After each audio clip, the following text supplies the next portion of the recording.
So today I thought it might be a good idea, considering I'm always going on about please folk read a book,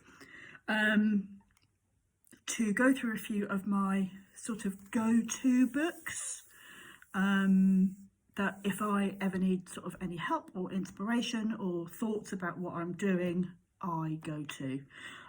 So here we go. So you will all have seen, I am sure, Hesiod books. They are generally twice the size of this, but they are brilliant. There are 1,000,001 of them, from flower growing to shrubs to lawns to ponds to, loads. The guy is an absolute superstar. And they're just really useful. They're really practical. They tell you what to do and when. So if you are starting out in a garden and you think, oh, I don't really know what to do, these books are brilliant. You can get them online at all the usual places, but you can often find them in charity shops, which is always worth pointing out. So I firmly recommend going through this series and just investing in the ones that are helpful for you. This one is particularly helpful, and on the back I see it's £3.99. So it's it's not that much to buy, but if you could probably pick it up in a charity shop for 50p. The back one, at the back it says they do the tree and shrub expert, flower expert, house plant expert. So but there are literally, there've got to be 50 of them. So yeah, fully recommend. Go and find Hesiod. Great stuff. The next book I'm going to comment on is this one, this Pest and Disease book.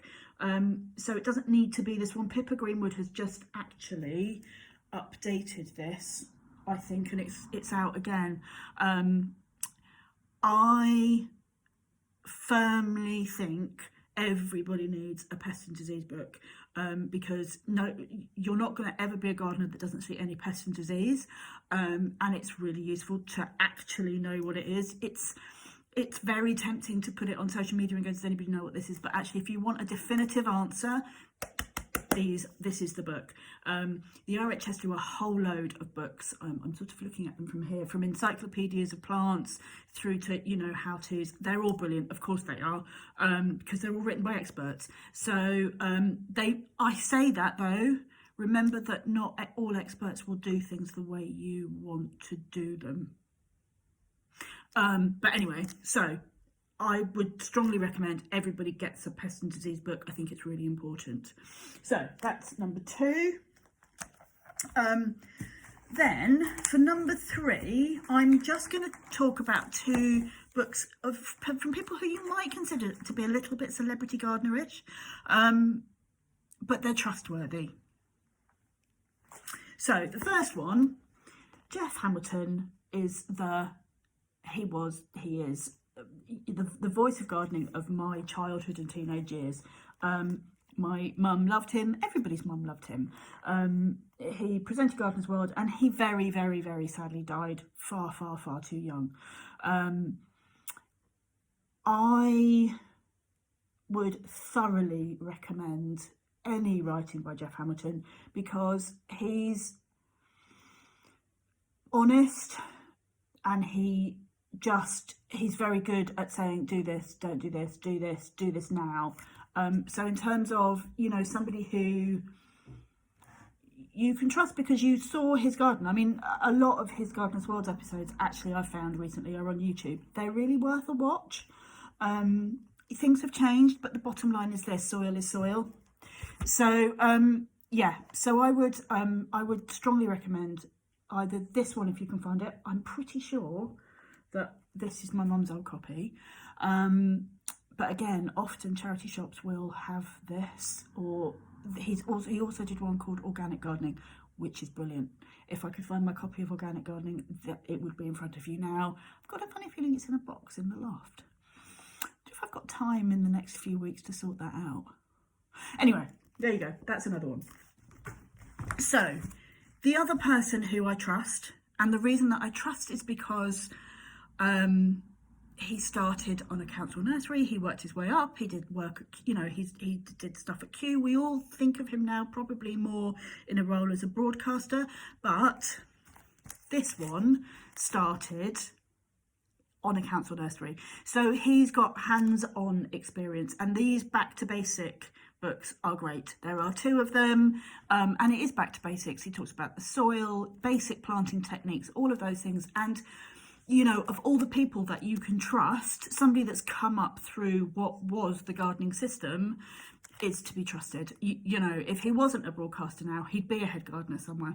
So I just think, yeah, if you, particularly if you go charity shopping and you think, oh, is that worth getting anything by the Titch, don't buy his novels. But, you know, his gardening books are great.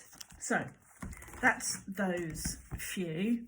Now, the others that I'm going to talk about are more kind of what you might think of as up to date. I don't know why I said that with that funny face. Anyway, so Charles. So I don't think that you can beat a Charles Dowding book. The reason that I don't think you can beat a Charles Dowding book, and I've only really thought this through this morning, is because Charles has done field type farming, and now is running a very successful market garden in a very small space. So he is the king of how to get a huge amount of produce out of a really quite small space. I think any of his books, this was just the first one I grabbed off the shelf, but any of them are worthwhile buying. They are very good at what to do and when. They're full of knowledge. Charles is very generous with the knowledge that he gives. So that's the first one of the Charles Dowding books that I would recommend.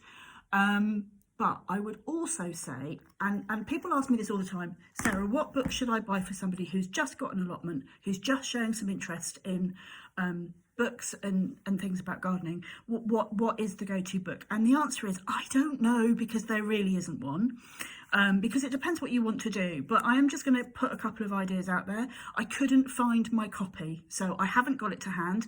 But if you are growing flowers, The Flower Farmer's Year is the book for you, Georgie Newbery.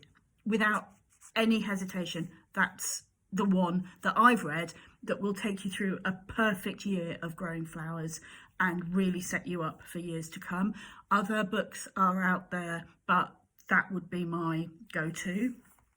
But if people are suddenly going, oh, I've got an allotment, oh, I'm interested in food growing, this one.